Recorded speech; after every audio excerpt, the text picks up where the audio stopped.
Okay, so just the Pope, interesting character.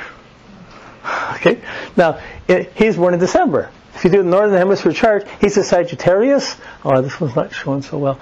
With an Aquarius moon, Sagittarius, Aquarius moon, and Cancer rising in the Northern Hemisphere chart. Cancer rising, shy, quiet. Sag, not exactly. Aquarius moon, kind of reserved, cautious, strategic. You can sort of see it. I mean, we don't really know about them, but you put it to the Southern Hemisphere, you have the Gemini with a Leo moon and a Capricorn rising. Now, that's a different free spirit. That's a really significant difference. Being part of the team, Sag, doing my own, following my own ideas, being smart, being intelligent. I know things well enough, I can be there. Like the intelligent person being there. The Gemini. But when he first got put up there, and what's his first thing is, after he got inaugurated, he took the bus home. He wouldn't get in the Pope mobile. He wouldn't let the security agent. He went and took the bus home with everybody else. He did his own thing. He said a lot of independent things that already the Vatican forces are trying to stifle. So you have a free spirit unleashed in the Vatican in the guise of a Sagittarian team player. But could it be? But his independence, he's gone back to, he's Italian by a couple of generations. But he's in the Southern Hemisphere. He's grown up there. He represents the causes. It's probably the largest Catholic community, but it's changing quickly because of attitudes to sexuality and pill and things like this. It's changing very quickly.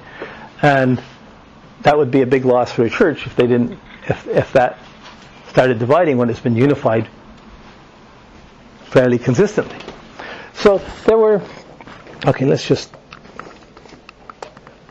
come to it. So just this seemingly complicated, at least it's in a format we're used to seeing the houses, the signs around it. We're not getting the spiral the opposite way, but you still can use it. And we can still put the transits around as we see it and go with it. But this Capricorn ascendant, the Gemini, Sun in Gemini, conjunct Jupiter, which is in Cancer, in the 6th house.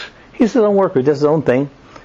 When he graduated, he went to university. When he graduated, his degree was in chemical production, chemical something or other, and his first job for 2 years was working in the food industry with chemicals. So then you start thinking, whoa, where's Monsanto in this? But anyways, you have the Sun in Gemini with Jupiter in the 6th. I'm going to take my degree in food, in chemistry, of food. So you have the humble servant. Even when he got laid, he went and washed the feet of the prisoners, even a Muslim girl and a Muslim guy. Like, he still did the service thing. Really strong. He's going to have the Sun in the 6th house, whether it's Sag or Gemini, regardless. But the Gemini is the Mercury ruler, puts it in the 7th house, in Cancer. Moon would be in Leo in the 7th house, with Venus in Leo. So all of this is tied to 6th, 7th house. Relationships, responding, taking things in his own way. He when he was younger, there was tribulations in Argentina, juntas, different things going on, and there was a time when there was a repressive time, and the church put down kicked out this one priest, and then then later on he got married, and they were really trying to attack him, and he stood up for him and said, no, he stood up for them and said, no, against the church. 20 years later, they tried to come at the court saying you were against the system or whatever. He said no, and he had to fight this court case. He won it, but he has been controversial in his judgments or in his alignments to things. So his ability to be independent, which is the Gemini freedom, the happiness and the freedom of the Gemini, unleashed in the Vatican. Interesting. Was it a blessing or a curse? You're getting the free spirit put in where? But I see that could be Sag. and the Jupiter in Capricorn, you can say he worked the system up through it, but I don't think he worked the system so much. He worked his intelligence up. He worked his understanding up. And he went from his 1 degree, went into studying theosophy, went into teaching, so he became really knowledgeable of Catholicism. And he was a Jesuit, then he became part of the priesthood, then he got ordained, and he worked his way up. So he's an intelligent person. So is that Gemini intelligence or Sag understanding of a bit of everything? You know, like, these are the puzzles. The Leo moon, he doesn't seem so dramatically Leo, but everybody's applauding him like he's Leo, especially from back home. You know, as opposed to the Aquarian moon, which could be just as studious too. And the Capricorn ascendant. So this is a puzzle. He has Uranus in the 10th house in any case. In the reverse chart, that Uranus is in Scorpio. In the Northern Hemisphere chart, he'd be the Sag with the Aquarius moon, with Uranus squaring his moon from Taurus. So I just, it's not that I can, like, he's still going to have Pluto in the first house, Neptune in the second, Mars in the third, unafflicted, but it puts the Mars in Aries rather than in Libra. No, so with the Mars in Aries, he could do things. He could try and change things.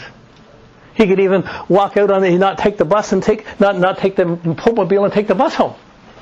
Let everybody stew on it. The Mars in Libra might not. Well, I don't know. But Mars in Aries, watch me. So they're little things. I'm not trying, like, I could have it all spelled out, worked on one chart and just gone into it, but it's enough to see the steps to go in to see how to work it. And without changing, really we have 2 charts. We have a Northern Hemisphere and a Southern Hemisphere chart. When we get to relationships, you have to compare the same hemispheres to see how they affect each other. But it's not a big jump. Just changing the signs like this, yeah, it's a little cluttered, but it's workable. And it reminds you when you're thinking, okay, the planet's in the house aspects, but you're looking at the sign, oh, that's Scorpio. It's there enough places at the beginning and end of the sign that you'll remember it. So as a tool, this is easily got. You get your printout, you just cross it and put the signs in, and you got your Southern Hemisphere chart. Okay, this is as far as I'm going for now. We've got a bunch more charts, and then we can talk about transits and progressions and how these things work. But any questions so far? I do, but we'll wait until after. Okay, that's it. Good. We desperately need air. Yeah, it's hot, eh? Yeah.